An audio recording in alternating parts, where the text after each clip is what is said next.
ತೋಳುಗಳ ಮೇಲೆ ಶಂಖ ಚಕ್ರದ ಮುದ್ರೆ, ಎದೆ ಹೊಟ್ಟೆಯ ಮೇಲೆ ಭಗವಾನ್ ವಿಷ್ಣುವಿನ ಅಭಯ ಮುದ್ರೆಗಳು. ಮಾಧ್ವ ಪರಂಪರೆಯಲ್ಲಿ ಇದನ್ನ ಮುದ್ರಾಧಾರಣೆ ಎಂದು ಕರೆಯುತ್ತಾರೆ.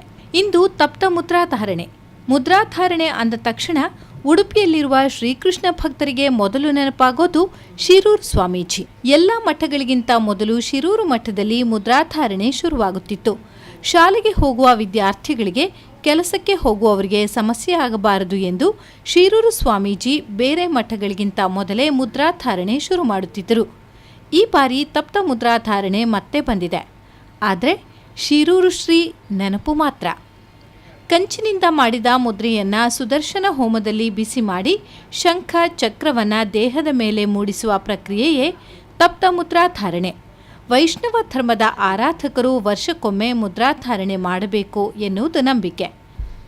ಹೋಮದ ಅಗ್ನಿಯಲ್ಲಿ ಕಾದ ಹಿನ್ನಾಳೆಯ ಮುದ್ರೆಗಳನ್ನು ದೇಹಕ್ಕೆ ಸೋಕಿಸಿಕೊಂಡರೆ ಮಳೆಗಾಲದಲ್ಲಿ ಚರ್ಮ ಸಂಬಂಧಿ ರೋಗಗಳು ಬರೋದಿಲ್ಲ ಎಂದು ಆಯುರ್ವೇದಿಕ್ ವಾದಗಳನ್ನು ಶಿರೂರು ಸ್ವಾಮೀಜಿ ಒಪ್ಪಿದ್ದರು. ತಪ್ತ ಮುದ್ರಾಧಾರಣೆಯೆಂದು ಜನಜಂಗುಳಿಯಿಂದ ತುಂಬಿಕೊಳ್ಳುತ್ತಿದ್ದ ಶಿರೂರು ಮಠ ಇದೀಗ ತಣ್ಣಗಿದೆ. ಪೊಲೀಸರು ಮಠವನ್ನು ಸುಪರ್ದಿಗೆ ಪಡೆದು ತನಿಖೆ ನಡೆಸುತ್ತಿದ್ದಾರೆ. ಶಿರೂರು ಶ್ರೀಗಳ ಭಕ್ತರು, ಅಭಿಮಾನಿಗಳಿಗೆ ಈ ದಿನ ಬಹಳ ಕಾಡಲಿದೆ. ಈ ಕುರಿತು ಸಗ್ರಿ ರಾಘವೇಂದ್ರ ಆಚಾರ್ಯ ಮಾತನಾಡಿದರು.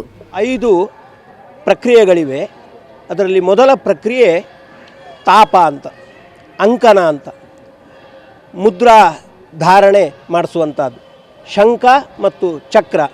ಶಂಖವನ್ನು ಎಡ ಬಾಹು ಮೂಲದಲ್ಲೂ ಚಕ್ರವನ್ನು ಬಲಬಾಹು ಮೂಲದಲ್ಲೂ ಹಾಕುವಂಥದ್ದು. ಶಂಖ ಮತ್ತು ಚಕ್ರ ಅನ್ನೋದು ಭಗವಂತನ ಆಯುಧ ಅಂತ ಪ್ರಸಿದ್ಧ. ಹಾಗಾಗಿ ನಾವು ಭಗವಂತನ ಸೇವೆಯಲ್ಲಿ ನಿರತರಾದವರು, ನಮ್ಮ ಈ ಶರೀರ ಅನ್ನೋದು ಭಗವಂತನ ಸೇವೆಗಾಗಿ ಇರುವಂಥದ್ದು ಅನ್ನುವ ಜ್ಞಾಪನಾರ್ಥವಾಗಿ ಶಂಖ ಮತ್ತು ಚಕ್ರಗಳ ಧಾರಣೆಯನ್ನು ಮಾಡಿಕೊಳ್ಳುವಂಥದ್ದು. ಹೇಗೆ ಒಂದು ಸಂಸ್ಥೆಯಲ್ಲಿ ನಾವು ಸೇವೆ ಸಲ್ಲಿಸುವಾಗ ನಾವು ವಾಲಂಟಿಯರ್ಸ್ ಅಂತ ಸೂಚಿಸುವುದಕ್ಕೆ ಆ ಸಂಸ್ಥೆಗೆ ಸಂಬಂಧಪಡ್ತಕ್ಕಂತಹ ಬ್ಯಾಜನ್ನು ಹಾಕ್ಕೊಳ್ತೇವೆಯೋ, ಹಾಗೆ ಭಗವಂತನ ಪ್ರಪಂಚದಲ್ಲಿರುವವರು ನಾವು. ಹಾಗಾಗಿ ಅವನ ಸೇವೆಗೆ ನಮ್ಮ ಜೀವನ ಮೀಸಲು, ನಮ್ಮ ಶರೀರ ಮೀಸಲು ಅನ್ನುವುದಕ್ಕಾಗಿ ಈ ಚಕ್ರ ಮತ್ತು ಶಂಖ, ಭಗವಂತನ ಆಯುಧಗಳಾಗಿರ್ತಕ್ಕಂಥ ಚಕ್ರ ಮತ್ತು ಶಂಖ ಇವುಗಳನ್ನು ನಮ್ಮ ದೇಹದ ಮೇಲೆ ಧರಿಸುವಂಥ